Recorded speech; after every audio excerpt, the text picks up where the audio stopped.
Bismillahirrahmanirrahim. Assalamualaikum warahmatullahi wabarakatuh.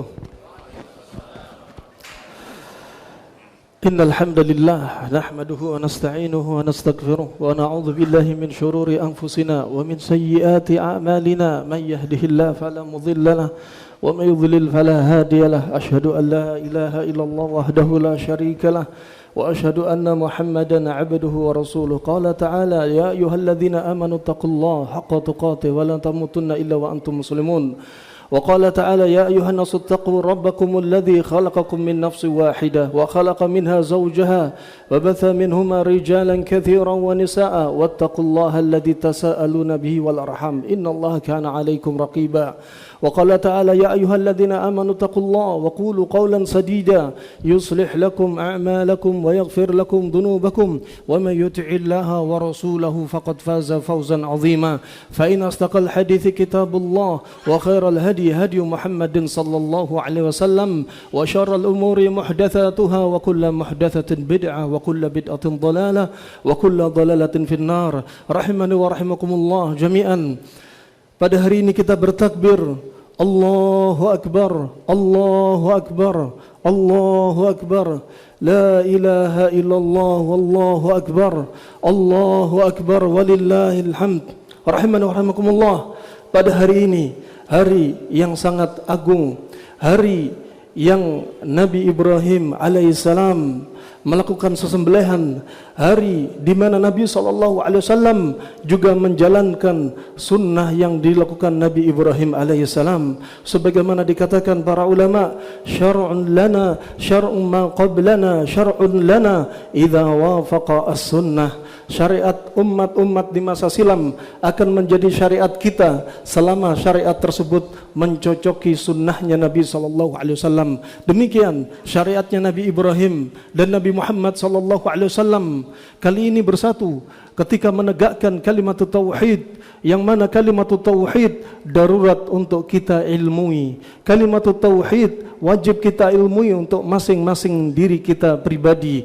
Dan kalimat tauhid di zaman kita sekarang, zaman yang sangat darurat untuk kita pelajari. Rahimani wa rahimakumullah jami'an. Allah Subhanahu wa taala telah berfirman, "Wa ma khalaqtul jinna wal insa illa liya'budun," ay liwahidun. Tidaklah aku ciptakan jin dan manusia kecuali untuk beribadah, yaitu beribadah disertai tauhid. Rahimani wa rahimakumullah jami'an. Allah ciptakan bumi, Allah ciptakan langit, Allah ciptakan surga, Allah ciptakan neraka, Allah ciptakan udara, Allah ciptakan diri kita, Allah ciptakan angin, Allah ciptakan hewan-hewan. Semua itu untuk menegakkan tauhid. Semua itu untuk menegakkan tauhid. Allah berfirman, "Dzalikumullahu rabbukum la ilaha illahu khaliqu kulli syai' fa'buduh." Dan demikianlah Allah Subhanahu wa taala, sesembahan yang tidak ada yang lain yang berhak disembah kecuali Allah Subhanahu wa taala. Dialah pencipta segala sesuatu, maka ibadahilah, maka sembahlah Allah Subhanahu wa taala. Rahimani wa rahimakumullah jami'an. Allah juga berfirman, "Ayahsabul insanu ayyutraka suda?" Apakah manusia mengira bahwasanya manusia dibiarkan begitu saja? Allah juga berfirman, "Afa hasibtum annama khalaqnakum abathau wa annakum ilaina la turja'un?" Apakah manusia mengira mereka dicipta dan dibiarkan begitu saja? Dibiarkan begitu saja dan mereka tidak kembali kepada Allah Subhanahu wa taala? Allah juga berfirman, "Wa ma khalaqnas samaa'a wal arda wa ma bainahuma la'ibin." Tidaklah kami ciptakan langit, tidaklah kami ciptakan bumi dan apa yang ada di antara keduanya dengan bermain-main.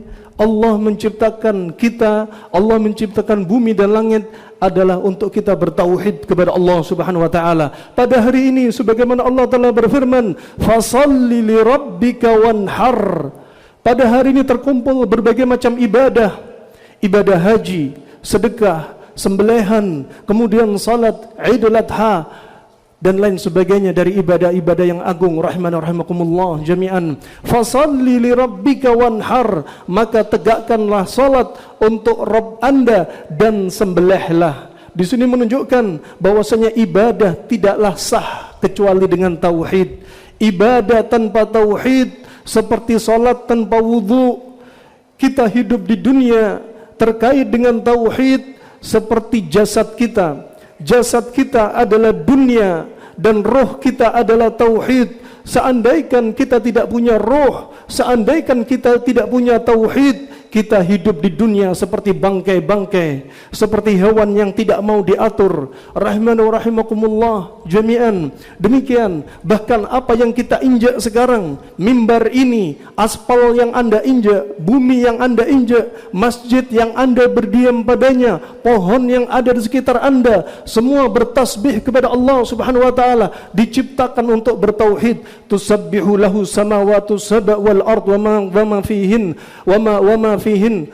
Tusabbihu samawati sab'a wal ardu wa man fihin. Allah Subhanahu wa taala menjadikan mereka itu bertasbih kepada Allah Subhanahu wa taala. Mereka bertasbih kepada Allah Subhanahu wa taala. Tetapi apa? Kita tidak tahu bagaimana cara mereka bertasbih. Rahimana wa rahimakumullah jami'an. Kita diciptakan oleh Allah Subhanahu wa taala untuk kita bertauhid. Sekali lagi, untuk bertauhid. Anda bayangkan Allah sebutkan dalam firman-Nya, walladzina kafaru yatamatta'una wa ya'kuluna kama ta'kulul an'am.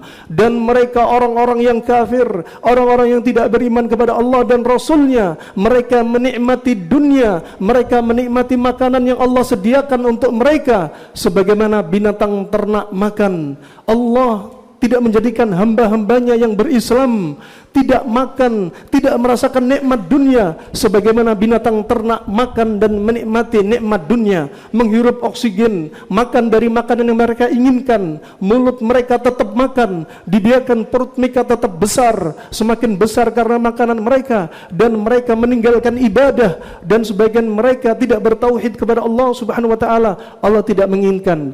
Yang Allah inginkan Anda merasakan nikmat dunia, Anda merasakan apa yang Allah cipta dari langit dan bumi ini dalam keadaan Anda bertauhid kepada Allah Subhanahu wa taala. Ketahuilah, tauhid adalah a'dalul adl. Tauhid adalah a'dalul adl. Tauhid adalah keadilan yang paling adil. Dan syirik adalah a'dhamud dhulm, dan perbuatan syirik lawan dari tauhid adalah kezaliman yang paling besar. Sebagaimana Luqman berwasiat kepada anaknya, kepada putranya, ya bunai la tusyrik billah. Wahai anakku, jangan berbuat syirik, menyekutukan Allah Subhanahu wa taala. Dan perbuatan syirik adalah perbuatan yang dosa, termasuk dosa yang besar, dosa paling besar dari dosa-dosa besar. Ini rahman wa rahimakumullah jami'an. Kita dari bangunnya sampai tidurnya lagi semua diisi dengan tauhid. Rahimahumullah. Kenapa kami katakan darurat tauhid? Karena pada masa ini banyak di antara putra putri kita gak faham tauhid. Ada di antara Anda hijrah karena Allah berikan hidayah kepada diri Anda, tetapi putra putri Anda mereka masuk ke pondok, mereka berjalan di muka bumi, terkadang di antara mereka lupa akan tauhid. Untuk apa mereka dicipta? Bayangkan Nabi Adam alaihissalam sampai Nabi Nuh alaihissalam, mereka berdiri tegak di atas tauhid. Dan iblis laknatullah alaih bersabar sekitar 1000 tahun untuk menjerumuskan anak Adam hingga terjatuh pada umatnya Nabi Nuh alaihissalam. Begitu pula ketika zaman Ibrahim alaihissalam, sehingga Nabi Ibrahim disebutkan sebagai bapaknya tauhid. Dan kemudian setelah itu mulai at-tauhid inqarat, mulai sirnalah tauhid, kemudian ditegakkan pula oleh nabi-nabi setelahnya dan rasul-rasul setelahnya sampai Nabi Muhammad sallallahu alaihi wasallam. Jangan difahami bahwasanya setelah Nabi Muhammad sallallahu alaihi wasallam diutus enggak ada lagi kesyirikan. Justru kesyirikan masih sangat banyak didapati di sekitar kita rahmani rahimakumullah jami'an. Mereka diantaranya mengentengkan kalimat tauhid, mereka mengentengkan diantaranya untuk belajar ilmu tauhid. Rahmani rahimakumullah jami'an. Tauhid adalah roh bagi kita, tauhid adalah roh ibadah bagi kita rahmani rahimakumullah jami'an. Fa tauhid layaknya kunci yang untuk membuka pintu surga. Surga ada kuncinya, dan kunci surga membutuhkan gerigi-gerigi untuk bisa membuka pintunya. Adapun kalimat la ilaha illallah, kalimat tauhid ini, tidak lupa harus memenuhi rukun-rukunnya, yaitu an-nafyu wal itsbat. Tidak bisa kita katakan la ilaha tanpa illallah, atau illallah tanpa la ilaha. Ini adalah satu kesatuan. Begitu pula harus didatangi syarat-syarat kita bertauhid kepada Allah Subhanahu wa taala. Karena kalimat tauhid, ketika kita bertauhid, akan ada saatnya kalimat tauhid ini sirna, akan dibatalkan oleh amalan-amalan kita, dari amalan-amalan kesyirikan, dari amalan-amalan yang tidak diajarkan Nabi SAW, dari kekufuran-kekufuran. Ini rahmatullah. Oleh karena itu, tauhid sebagai pintu surga membutuhkan gigi-gigi dari pintu, gerigi dari pintu, yaitu syarat la ilaha illallah. Di antaranya al-ilm, mengatakan la ilaha illallah butuh ilmu. Tidak kemudian Anda mengucapkan la ilaha illallah kemudian Anda tidak menuntut ilmu. Anda acuh tak acuh dengan menuntut ilmu. Rahimakumullah, Allah berfirman, fa'lam annahu la ilaha illallah. Ketahuilah bahwasanya tidak ada sesembahan yang berhak disembah kecuali Allah Subhanahu wa taala. Iman tidak mungkin dikatakan iman dengan benar kecuali disertai dengan ilmu. Kemudian al-yaqin, Anda mengucapkan la ilaha illallah dengan yakin. Begitu pula as-sidq, dengan jujur. Begitu pula dengan al-ikhlas. Begitu pula al-qabul, Anda menerima la ilaha illallah. Begitu pula dengan al-inqiyad, Anda amalkan la ilaha illallah, jangan ditinggalkan la ilaha illallah. Ibadah tanpa la ilaha illallah percuma. Sebagaimana la ilaha illallah, kalimat tauhid percuma tanpa ibadah. Ada orang mengatakan la ilaha illallah, saya pasti dijamin masuk surga, tidak perlu salat, boleh minum khamr, boleh makan uang riba, saya pasti dijamin masuk surga karena sudah mengucapkan la ilaha illallah. Percuma la ilaha illallah kalau tidak disertai ibadah. Dan sebaliknya, dia orang yang rajin ibadah tapi ibadah dia tidak disertai dengan tauhid, disertai dengan kesyirikan, sujud kepada Allah dan selain Allah, atau sujud kepada selain Allah semata. Oleh karena itu rahimakumullah, ketika kita dibimbingkan oleh Nabi SAW, ketika kita sholat jenazah, tidak ada dalam syariat sholat jenazah ruku' ataupun sujud. Ini menunjukkan kita enggak boleh sujud kepada mayit, kita enggak boleh ruku' kepada mayit, hayyan wa mayyitan. Orang yang hidup pun kita enggak boleh sujud kepada mereka, ruku' kepada mereka, salaman pun tunduk kepada mereka seperti ruku', tidak dianjurkan. Karena sujud hanya milik Allah Subhanahu wa taala. Begitu pula kufran bitaghut, kita kufuri taghut-taghut. Rahimakumullah jami'an. Maka ibadah harus disertai tauhid. Ibadah tanpa tauhid tidaklah diterima di sisi Allah Subhanahu wa taala. Sebagaimana syarat diterimanya amalan, pertama adalah ikhlas karena Allah Subhanahu wa taala. Yang kedua adalah mutaba'ah, mengikuti ajaran Nabi SAW. Sebagaimana Anda bersyahadat asyhadu an la ilaha illallah, untuk memanifestasikan syahadat ini yaitu kita beribadah dengan ikhlas, untuk menafikan semua kesyirikan-kesyirikan. Begitu pula asyhadu anna Muhammadar Rasulullah adalah untuk memanifestasikan ittiba kita, mutabaahnya kita kepada Nabi SAW. Kita mengikuti bimbingan Nabi SAW untuk menafikan semua amalan-amalan yang tidak diajarkan Nabi SAW. Ini dua syarat amalan diterima mutlak di sisi Allah Subhanahu wa taala. Adapun ada orang yang beribadah tapi tidak ikhlas, akan ditolak. Adapun orang yang ikhlas tapi amalannya tidak sesuai dengan bimbingan Nabi SAW, akan ditolak. Ketika mereka beribadah dan mereka tidak ikhlas dan amalannya tidak sesuai dengan bimbingan Nabi SAW, akan ditolak. Rahimakumullah jami'an. Patut Anda sadari, patut kita sadari, kenapa kita sering ditimpa musibah. Kenapa kita sering ditimpa musibah? Saatnya di khutbah Idul Adha menyampaikan kepada umat sebagaimana Nabi SAW telah bersabda, ma min qaumin ya'malu fihim al-ma'asi wa yastati'una an yughayyiru wa lam yughayyiru illa yushiku ay ya'ummahumullahu minhum bil iqab. Barang siapa ada satu kaum, sebagaimana datang dari Abu Bakar As-Siddiq riwayat Abi Daud, barang siapa ada satu kaum berbuat maksiat dan kaum yang lainnya diem saja, ketahuilah Allah akan meratakan siksaan untuk mereka. Padahal mereka mampu untuk merubah, tapi mereka diem, mereka tidak amar ma'ruf wa nahyu anil munkar. Kenapa Allah timpakan musibah berupa likuifaksi? Kenapa Allah berikan musibah berupa gempa? Kenapa Allah berikan musibah berupa banjir? Kenapa Allah berikan musibah berupa wabah? Kenapa Allah berikan musibah berupa angin puting beliung? Kenapa Allah berikan musibah dari kelaparan dan kekeringan? Ketahuilah, sebenarnya ada sebab, ada akibat. Innallaha la yughayyiru ma biqaumin hatta yughayyiru ma bi anfusihim. Allah tidak akan merubah kondisi satu kaum sampai kaum itu merubah diri mereka. Allah jadikan kita kaum yang tenang, tapi kita tenang-tenangnya kita banyak berbuat maksiat. Allah akan rubah kondisinya. Dari kaum yang tenang-tenang, yang mereka harusnya mensyukuri nikmat tapi mengkufuri nikmat Allah, Allah balik menjadi mereka merasakan nikmah. Bukan nikmat tapi nikmah, yaitu musibah, bala dari Allah Subhanahu wa taala. Ini harus kita koreksi rahmanan wa rahimakumullah. Kesyirikan yang kita lakukan akan menimbulkan dampak musibah.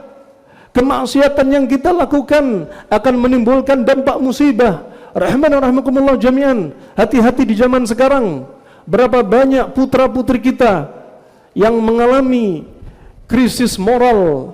Berapa banyak putra-putri kita yang mengalami gangguan jiwa.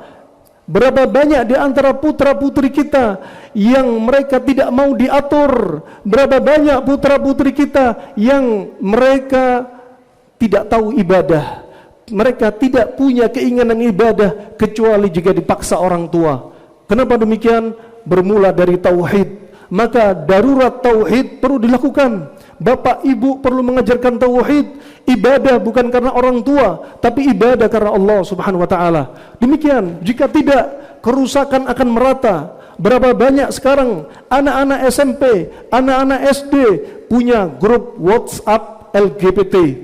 Berapa banyak di antaranya anak-anak kita yang mereka melakukan homoseks. Nas'alullahal afiyah. Akan diminta pertanggungjawaban di sisi Allah Subhanahu wa taala. Masing-masing orang tua, pemimpin, sebagai pemimpin rumah tangga, rahiman wa rahimakumullah jami'an. Banyak di antara kita sudah kita rasakan tauhid semakin sirna, tauhid semakin punah. Mereka mengira kadang itu amalan ibadah, tapi mereka tidak tahu bahwasanya itu adalah kesyirikan. Rahiman wa rahimakumullah jami'an. Maka ajarkan kepada anak-anak kita tauhid, ajarkan kepada keluarga kita tauhid, ajarkan kepada tetangga kita tauhid, ajarkan kepada masyarakat tauhid. Tauhid yang paling terbanyak dari zaman sebelum Nabi SAW dan di zaman Nabi SAW sampai detik ini, tauhid ranking 1 tertinggi adalah syirik. Ranking 1 tertinggi adalah asyirk al-wasaid, syirik dengan menggunakan perantara. Mereka mengatakan, ketika mereka menyembah berhala, mereka mengatakan, ma na'buduhum illa liyuqarribuna ilallahi zulfa. Kami enggak nyembah berhala, kami hanya menjadikan berhala sebagai perantara untuk dekat kepada Allah Subhanahu wa taala. Sebenarnya gambaran ini juga terjadi di zamannya umatnya Nabi Muhammad SAW, di zaman kita sekarang. Anda perhatikan, di musim pandemi mereka pasang boneka untuk tolak bala. Ketika ada musibah banjir, mereka pasang alat-alat dapur untuk tolak bala. Demikian rahimahumullah, kejahilan merembab di mana-mana, kejahilan tentang tauhid. Rahimahumullah jami'an. Mereka sebagainya menjadikan perantara, baik itu orang saleh, para wali yang sudah meninggal, ataupun pohon, ataupun hewan-hewan, atau sesajen-sesajen sebagai perantara untuk menolak bala, sebagai perantara agar doa mereka diterima di sisi Allah Subhanahu wa taala. Padahal ini semua ada kesyirikan. Apa bedanya dengan orang-orang di masa silam? ketika mereka disebutkan Allah Subhanahu wa taala, fa idza raqibu fil fulki da'ullaha mukhlishina lahuddin falamma najjahum ilal barri idza hum yusyrikun. Tatkala mereka, orang-orang yang melakukan kesyirikan di masa silam, ketika mereka di atas perahu diombang-ambing ombak yang besar, mereka berdoa kepada Allah, istighatsah kepada Allah, hanya kepada Allah semata, ikhlas, tidak ingat dengan berhala, tidak ingat dengan wali mereka, juga tidak ingat dengan apapun, maka mereka ikhlaskan ibadah mereka untuk Allah Subhanahu wa taala. Ini rahimanakumullah. Mereka ketika ditimpa musibah, mereka ikhlas kepada Allah, tidak ingat dengan sesajen mereka, tidak ingat dengan kepala sapi, tidak ingat dengan keris-keris mereka, tidak ingat dengan wali-wali mereka. Yang hanya mereka ingat hanya Allah Subhanahu wa taala, murni untuk Allah, tidak disandingkan Allah dan selain Allah atau hanya selain Allah semata, murni untuk Allah Subhanahu wa taala. Falamma najahum ilal barr idza hum yusyrikun. Tatkala mereka diselamatkan oleh Allah Subhanahu wa taala, mereka diselamatkan di daratan, mereka kembali berbuat syirik. Anda perhatikan, kapan mereka berbuat syirik? Ketika mereka sedang riang gembira, ketika mereka sedang selamat, ketika mereka dapat musibah, hanya ingat Allah semata. Sedangkan orang-orang di zaman kita, Anda perhatikan, ketika terjadi gempa bumi di Lombok, ketika Gunung Rinjani sisa separuh, banyak didapati kepala-kepala sapi di kaki Gunung Rinjani. Subhanallah. Ketika dikasih musibah, bukan tambah bertauhid, tambah berbuat syirik kepada Allah Subhanahu wa taala. Ketika terjadi di Palu, ketika kepala sapi dipersembahkan di lautan, apa yang terjadi? Datang likuifaksi. Ketika komunitas LGBT semakin merembab, datang likuifaksi, datang musibah. Rahimakumullah jami'an. Di kota kita ini, Jakarta dan Jabodetabek pada umumnya, perlu diketahui kemaksiatan cenderung terselubung, tersembunyi. Dan mayoritas dengan padatnya penduduk, banyak orang tua yang tidak bisa memantau kondisi anak-anak mereka. Banyak pemerintah juga lepas kontrol untuk bisa memantau mereka. Berapa banyak mereka berbuat maksiat, sabu-sabu, pil koplo, pesta seks, permisi akramakumullah dilakukan. Di mana kaum muslimin? Farahmanakumullah, yang menegakkan amar ma'ruf wa nahyu anil munkar bukan hanya pemerintah, bukan hanya MUI, bukan hanya orang-orang Depak, bukan hanya orang-orang di pemerintahan, tapi masing-masing kita punya peran untuk menegakkan al-amr bil ma'ruf wa nahyu anil munkar. Wa ila, kita khawatir kota kita ini akan digerakkan oleh Allah sebagaimana likuifaksi digerakkan. Hakikatnya bumi yang di atas dibalikkan ke bawah, bawah di atas, sebagaimana kaumnya Nabi Lut alaihissalam. Fa ini rahmanakumullah, perlu ditegakkan tauhid, perlu ditegakkan tauhid. Fa tauhid adalah roh kita. Kita lahir dalam keadaan kita bertauhid, la ilaha illallah, dan kita wafat pun diakhiri, ditutup umur kita dengan la ilaha illallah. Begitu pula jamaah haji pada kali ini, mereka banyak bertalbiyah dan mereka banyak mengucapkan kalimatut tauhid. Hadza ma aqulu lakum wa astaghfiru dzambi wa lisairil muslimin. Semoga Allah hilangkan semua kejahilan, Allah musnahkan semua wujud kesyirikan, Allah hancurkan semua kebodohan. Semoga Allah berikan petunjuk sebaik-baik petunjuk untuk pemimpin kita. Semoga Allah berikan petunjuk sebaik-baik petunjuk dan hidayah kepada pemimpin kita. Semoga Allah jadikan kita orang-orang yang aman di negeri kita sendiri ya Rabbal Alamin. Semoga Allah hentikan orang-orang yang punya makar di negeri ini. Semoga Allah hentikan orang-orang yang berniat buruk untuk menguasai negeri ini. Dan semoga Allah jadikan negeri ini negeri yang aman, baldatan tayyiban wa rabbun ghafur. Hadza ma aqulu lakum wa astaghfiru dzambi wa sairil muslimin. Wa taqabbalallahu minna wa minkum, taqabbalallahu minna wa minkum wa salihu a'malana wa a'malakum. Semoga Allah terima puasa kami dan puasa Anda semua. Semoga Allah terima sesembelihan Anda. Semoga Allah terima semua amal-amal Anda dari infak sedekah Anda dan kalimat thayyibah yang Anda sampaikan, dan semoga Allah wafatkan kita dalam keadaan husnul khatimah. Subhanakallahumma bihamdik asyhadu an la ilaha illa anta astaghfiruka wa atubu ilaik. Wassalamu alaikum warahmatullahi wabarakatuh.